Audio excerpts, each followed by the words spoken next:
Break के बाद एक बार फिर आपका स्वागत है और यहां आपको एक बात फिर से बताऊं, बड़ी खबर आ रही है। होटवार जेल के जेलर से अभी अभी पूछताछ खत्म हुई है। ईडी की पूछताछ चल रही थी होटवार जेल के जेलर के साथ। ईडी के सवालों का जेलर ने दिया है बेबाकी से जवाब। जो जानकारियां मिल रही है कि ईडी के सवालों का जेलर ने बेबाकी से जवाब दिया है। योगेंद्र तिवारी से संबंधित पूछताछ की गई है।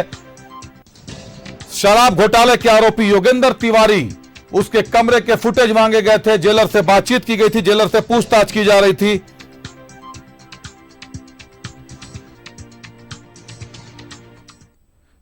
पूछताछ में ईडी के समक्ष दो कर्मियों के नाम आ गए हैं। कंप्यूटर ऑपरेटर पवन और जेल के कर्मी अवधेश का नाम सामने आया है। ईडी ने दोनों कर्मियों को पूछताछ के लिए ईडी दफ्तर बुलाया है। उन्हें समन जारी कर दिया गया है। बुधवार को यह पूछताछ होगी, जो जानकारियां मिल रही है। हमारे साथ फोन लाइन पर इमरान जुड़े हुए हैं, सीधे रुख करते हैं इमरान का। इमरान, जेलर से पूछताछ चल रही थी, अभी अभी खबर मिल रही है कि जेलर के साथ पूछताछ खत्म हो गई है। क्या जानकारियां खुलकर सामने आई है इमरान? देखिए, जेलर से लगातार लंबे समय से पूछताछ की गई और इस पूछताछ के क्रम में जेलर से जो जानकारियां हासिल करनी थी वो योगेंद्र तिवारी के जो गतिविधियां हैं, जो कि शराब घोटाले मामले में जेल में बंद है, और ऐसे में उनके द्वारा इस्तेमाल किए गए टेलीफोन के साथ साथ मोबाइल और अन्य कई तरह की चीजों को लेकर के योगेंद्र तिवारी से जुड़े ही मामलों की पूरी पूछताछ की जा रही थी। साथ ही जेल के अंदर की गतिविधियों के बारे में भी और अन्य चीजों के बारे में भी जेलर से जानकारी ली गई। लेकिन इस दौरान जब योगेंद्र तिवारी के मामले में जब पूछताछ की जा रही थी तो उसमें दो कर्मी, एक पवन एक अवधेश नाम के दो कर्मी जो है, उनके गतिविधियां जो है वो संदिग्ध जाहिर हुई है इस पूरे मामले में। योगेंद्र तिवारी से जुड़े मामले में, टेलीफोन इस्तेमाल करने के मामले में, जो कि अमूमन सरकारी टेलीफोन इस्तेमाल करने से पहले जो कैदी होते हैं वो पूरी जानकारी जो है वो जेल प्रशासन को, मतलब जेलर को या फिर वरीय अधिकारियों को देते हैं कि किन किन नंबरों का इस्तेमाल जो है वो कैदी के द्वारा किया जाना है। लेकिन इस केस में अभी तक जो जानकारी मिल पा रही है कि दोनों ही ने जो जानकारियां हैं वो आगे के अधिकारियों को नहीं बताया और वो नंबर जो है सीधे सरकारी फोन पे फीड कर दिया गया, जिनका गलत इस्तेमाल किया गया है।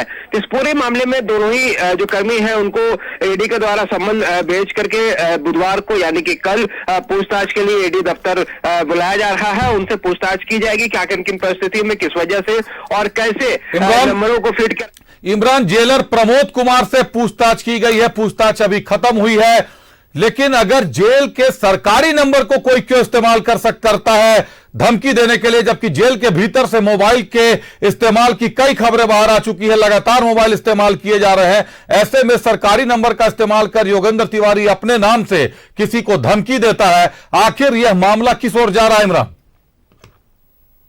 मैंने वही बताया था कि किस तरह से योगेंद्र तिवारी ने अपने रॉब का इस्तेमाल करके, अपने जो धौस का इस्तेमाल करते हुए ना सिर्फ दोनों ही कर्मियों को अपने पक्ष में किया, प्रलोभन देकर के किया, या फिर जानबूझ करके दोनों कर्मियों ने ये सारी चीजें की, ये जांच का विषय है और जिस तरह से किया गया। लेकिन सरकारी नंबर का इस्तेमाल अमूमन कैदी जो होते हैं अपने केस से जुड़े, अपने परिवार से जुड़े लोगों से बातचीत करने के लिए अमूमन इस्तेमाल किया जाता है। इसके लिए उसे पहले ही जानकारी देनी होती है कि किन किन नंबरों का इस्तेमाल जो है वो करना चाहते हैं, और वो 2-3 ही नंबर जो होते हैं वो सीमित होता है। तो 28 दिसंबर को उस नंबर को फीड कराया गया और 29 दिसंबर को उसी नंबर से धमकी भरा कॉल गया था। इसी से यह पूरा मामला शुरू हुआ। 28 दिसंबर को नंबर फीड किया गया और 29 दिसंबर को जेल के सरकारी नंबर से किसी को धमकी दी जाती है, उनको धमकाया जाता है और उस नंबर को फीड कराने वाले के नाम भी सामने आ जाते हैं। लेकिन जेलर के ने जिस बेबाकी से आज जवाब दिया है, जो चर्चाएं तेज है, जो सूचनाएं अंदर से छन कर आ रही हैं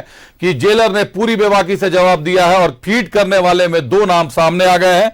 अब इसमें क्या मामला जाता है आगे, ईडी ने दोनों को सम्मन कर दिया है।